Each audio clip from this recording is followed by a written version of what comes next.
ఎవడా మేము వేరే పార్టీలో జాయిన్ అవుతామని చెప్పి ఇక సోషల్ మీడియా ఉన్నదని చెప్పి ఇష్టం వచ్చినట్టు ప్రచారం చేస్తారు. మీ సంగతి చూస్తామంటున్నారు ఈ ఇద్దరు లీడర్లు. మరి ఆ ఇద్దరు లీడర్లు ఎవరో ఒకసారి చూద్దాం పండి.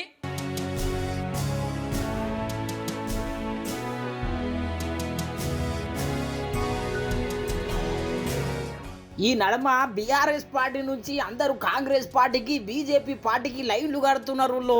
ఇక అదే దిశగా మాజీ మంత్రి శ్రీనివాస్ గౌడ్ సార్ కూడా లైన్ కడుతున్నాడు అని చెప్పి పెద్ద ఎత్తున వార్తలు వచ్చినాయి. 3 దినాల సంది ఇదే చర్చ నడుస్తున్నది. ఇక ఇది ఏడుకో తెచ్చేటట్టే ఉన్నది అనుకున్నాడో ఏమో శ్రీనివాస్ గౌడ్ సారు ఇలా మొత్తం మీద ప్రెస్ మీట్ పెట్టి ఓ గీ తీర్లు అరుచుకున్నాడు. మార్చ్ 16 నా బర్త్డే. రాముడు గుడికి పోదామని పోయినాం. రాముని గుడికి పోతే అయోధ్య పోతే బీజేపీ చేరినట్ల. యాదాద్రి కేసీఆర్ గారు కట్టిండ్రు. యాదాద్రికి వచ్చిన వాళ్ళందరూ బీఆర్ఎస్ చేరినట్లనా? అర్థం కనీసం ఉండాలి కదా. గుడికి పోయేదాన్ని రాజకీయం చేస్తానికి ఏం చెప్పలేము. మా కాన్స్టిట్యూన్సీలో మా జిల్లాలో కొందరు డబ్బులకు కొనుక్కుంటున్నారు, కొందరు భయపెట్టి లొంగ తీసుకుంటున్నారు. కొంతమంది ప్రాణం పోయినా సరే, ఎన్ని కేసులైనా సరే, జైల్లోకి పోయినా సరే ఈ పార్టీతోనే ఉంటామని చెప్పి నికార్సైనలు ఉన్నారు. ప్రజలు ఉన్నారు, నాయకులు ఉన్నారు, వేల సంఖ్యలు ఉన్నారు.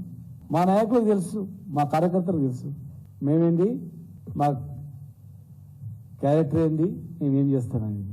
గుడికి పోయిందని బర్త్డే గుడికి పోయి మొక్కితే కూడా బీజేపీలో పోయినంటే ఒక ఆయన ఇంకొక ఆయన ఇంకోలాక కోడిగుడ్డు వీకులు ఇస్తే నేను ఏం సమాధానం చెప్తా చెప్పు బ్రదర్? ఏమైనా అర్థం పడతా ఉందా?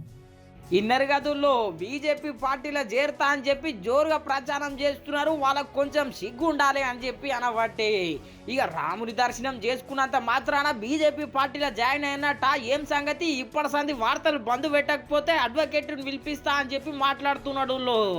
ఇట్లా శ్రీనివాస్ గౌడ్ సారే కాదు, ఎర్రవల్లి దయాకర్ రావు సార్ కూడా పార్టీ మారుతాడని చెప్పి జోరుగా ప్రచారం నడిచింది. మరి సారు ఏమంటున్నాడో ఈనుండ్రి.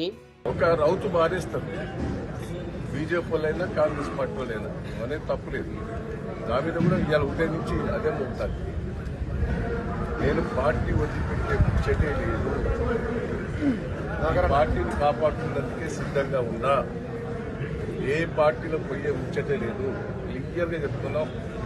బీఆర్ఎస్ పార్టీనే మళ్ళా అధికారాన్ని, బీఆర్ఎస్ పార్టీని అధికారాన్ని తీసుకొచ్చేందుకే ముందడబడి పనిచేస్తా. అగో ఇంటిరి గదుల్లో సార్ కూడా బీఆర్ఎస్ పార్టీ కేసీఆర్ సార్ తోనే నడుస్తాడంట.